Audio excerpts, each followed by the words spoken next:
excavado corresponde realmente a un 30% aproximadamente de lo que sería la superficie de la cavea, es decir, del graderío. No hemos excavado nada ni de la orquestra, ni del edificio escénico, ni por supuesto de otros elementos anejos a los teatros, como puede ser la Porticus Posescaenam, que se desarrollarían hacia el sur, es decir, desde la plaza de Jerónimo Páez hacia la calle Cabezas.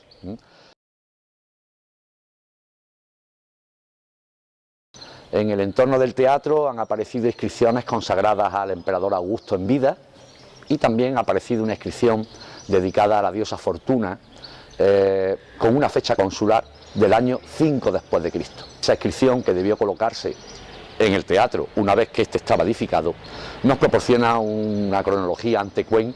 para la finalización de la obra, de manera que el teatro se habría construido entre los años 15 antes de Cristo y 5 después de Cristo. De manera que el teatro se construye dentro del Pomerium, pero durante su primer siglo de existencia estuvo fuera de la muralla, en esa ladera que separa la parte alta de Córdoba del río. Al insertarse el teatro en una ladera, en una pendiente, al mismo tiempo que se construye el teatro, se construyeron una serie de plazas aterrazadas, es decir, construidas a distinto nivel para salvar esa pendiente, e intercomunicadas entre sí por escalinatas de planta rectilínea o de planta curva, a un lado y a otro de la cavea, que servían, por un lado, para comunicar la parte alta de la ciudad con la parte baja, pero sobre todo servían para permitir el acceso, la afluencia de los espectadores al graderío desde todas las partes de la ciudad.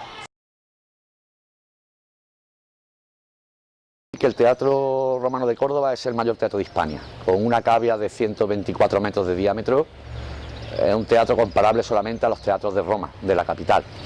La cavea se eleva sobre construcciones artificiales y por tanto tiene una fachada articulada con lo que llamaban los antiguos el Theater Motiv, es decir, una serie de hiladas de arquerías superpuestas, decoradas con pilastras adosadas, en donde los órdenes clásicos se superponen, de manera que en la primera hilada las pilastras son de orden toscano, en la segunda hilada son de orden jónico y en la hilada superior son de orden corintio.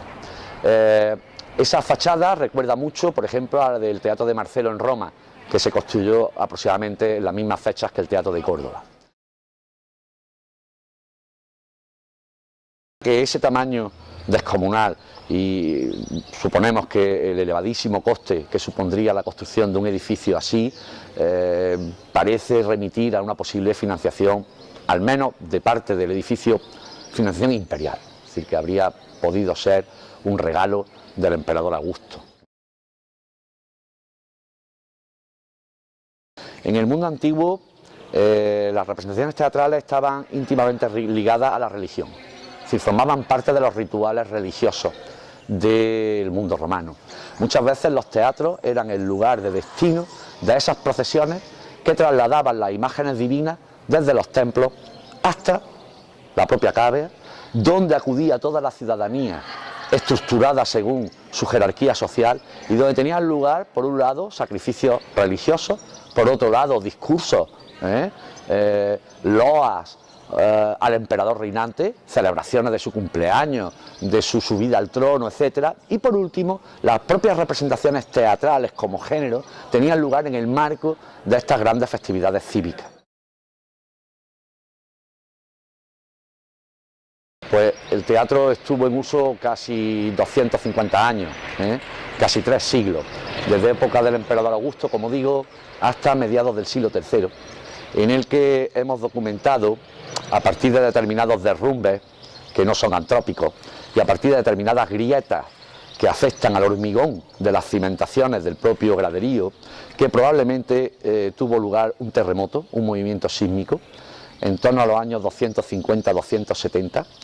que en cierto modo arruinaría o impediría la estabilidad y el uso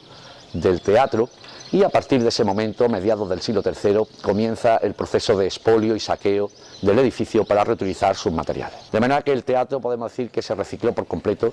y a inicios del siglo VII ya no quedaba ni memoria ni resto ninguno visible de ese grandioso edificio de espectáculo.